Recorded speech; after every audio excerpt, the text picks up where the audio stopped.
Let's go ahead and bring in Republican presidential candidate Nikki Haley, former South Carolina governor and ambassador to the United Nations.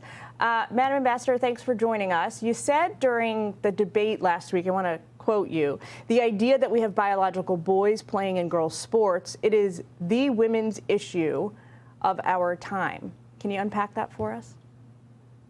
Absolutely. You know, first of all, we should all rally around Coach Russell. I mean, God bless her for standing up and speaking truth. And it says, you know, just because Oberlin College officials were pushing down on her, they are in the minority, because we know, and I will always fight for the fact that strong girls become strong women become strong leaders. That does not happen when you put biological boys in women's locker rooms. That does not happen when you take a biological boy and have him compete against women in sports. It's an unfair situation, and our women deserve better than that. And so I will continue to say that you can have the loud minority all you want, but at the end of the day, this is about our girls, and we have to fight for them. If we don't fight for them, no one else will.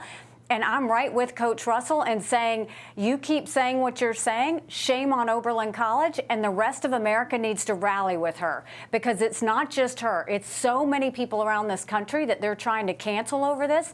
And at the end of the day, you cancel people like Coach Russell, you're canceling our girls, and we can never let that happen. I want to ask you about this. Politicians' age, generally speaking, and their fitness for office has been an issue in the spotlight recently. You yourself have called for a competency test for candidates for office in D.C. who are older than 75. I want to get your reaction to what we saw happen yesterday. Senator Mitch McConnell froze up for nearly 30 seconds while addressing a group there in Covington, Kentucky. What are your thoughts? It's sad. No one should feel good about seeing that. You know, any more than we should feel good about seeing Dianne Feinstein, any more than we should feel good about a lot of what's happening or seeing Joe Biden's decline. What I will say is right now the Senate is the most privileged nursing home in the country. I mean, you know, Mitch McConnell has done some great things, and he deserves credit, but you have to know when to leave. That is why I'm strongly in support of term limits in this country. I think that we do need mental competency tests for anyone over the age of 75. I wouldn't care if they did them over the age of 50. But these are people making decisions on our national security. They're making decisions on our economy, on the border. We need to know they're at the top of their game. You can't say that right now looking at Congress. You can't say that when you have people who stay forever and refuse to leave. It's not healthy for us, and it's showing. It's showing on our country. It's showing in the lack of border control. It's showing in the inflation rise with the spending that's happening. It's showing in the fact that, you know, people feel less safe. That's a big issue. We need to start getting new faces, new voices, younger generations involved in our government, and we need to have everybody else understand when it's time to go. I guess my question, Madam Ambassador, my follow-up to that is, who, in your estimation, would be the sort of neutral arbiter who would gauge, in the event of a fitness test, whether somebody passed? I ask because Senator McConnell's physician put out a memo a short while ago saying he is perfectly fit to carry on unimpeded, you know, fulfilling his duties. So if one professional's opinion there, I mean, who's going to override that?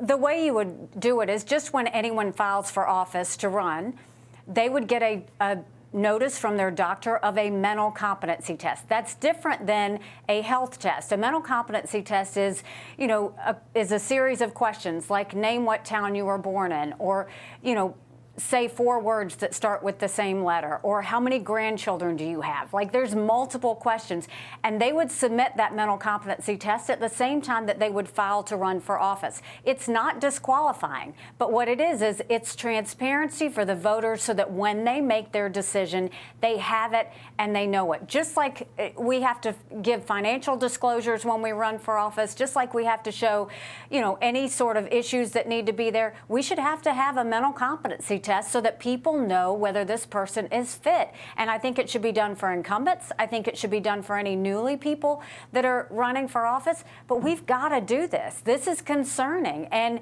I don't like seeing this happen to Mitch McConnell. You know, I don't like seeing it happen to Dianne Feinstein. But the ones that are being hurt are the taxpayers. The ones that are being hurt are American people. And we need to make sure that these people know when to move on. quick question before I let you go. You've been feuding with Vivek Ramaswamy about his military position when it comes to the United States versus Iran and a sort of future potential military conflict. Can you distill for us the heart of the difference between you and Ramaswamy? I mean, look, he has shown that he's naive. The idea that he doesn't think we need to continue to partner with Israel, the idea that now he's saying that we shouldn't worry about Iran getting a nuclear bomb and we shouldn't defend ourselves against Iran. And no one understands that. And it's naive to say, oh, we're going to go to Russia and tell them you quit playing with China. It's just not accurate. And I'm always going to take the side of Israel. I'm always going to take the side of us being strong when it comes against a terrorist group that says death to America. He's completely wrong on this, and the American people see that. All right, Ambassador Haley, we got to leave it there. Thanks for taking time with us this afternoon. Hey, Sean Hannity here. Hey, click here to subscribe to Fox News YouTube page and catch our hottest interviews and most compelling analysis. You will not get it anywhere else.